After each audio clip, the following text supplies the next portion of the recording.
You got the house, the car, the kids. What I rise up and it's some shithole somewhere. My wife hated me and my kids didn't have a real dad. We'll never get a hammer. Dad's weak, isn't he? No one they could respect. The story really is about a sort of young man who gets sort of beaten up in front of his kids and has a sort of fear of violence and confronts his fear by becoming a nightclub doorman. He meets these other guys who kind of take him in at his boxing gym who all work on the door, and they take him in and teach him to sort of gain his sort of confidence and put his life back together, and he ends up becoming a doorman himself, and then finally confronts the sort of local gangster and ends up winning the respect of his wife and kids back. The boys took me in and gave me back some spine. What do you reckon then, girls, eh? Daddy's going to be a bouncer. Fucking have that. Mel is quite methody, so he really immerses himself in the character and kind of stays there, really.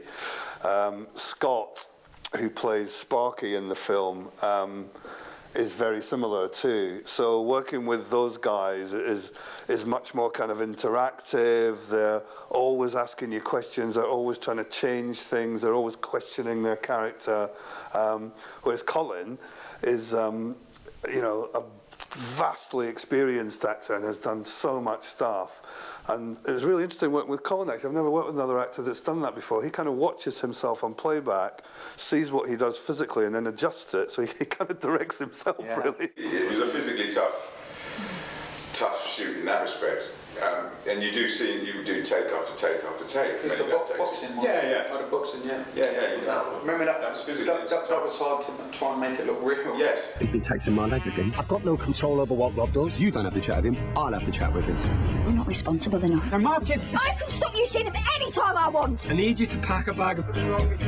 Rob? The last 20 minutes of the film is kind of crazy for most of the characters, and in my case, drinking a bottle of bleach wasn't very easy to do.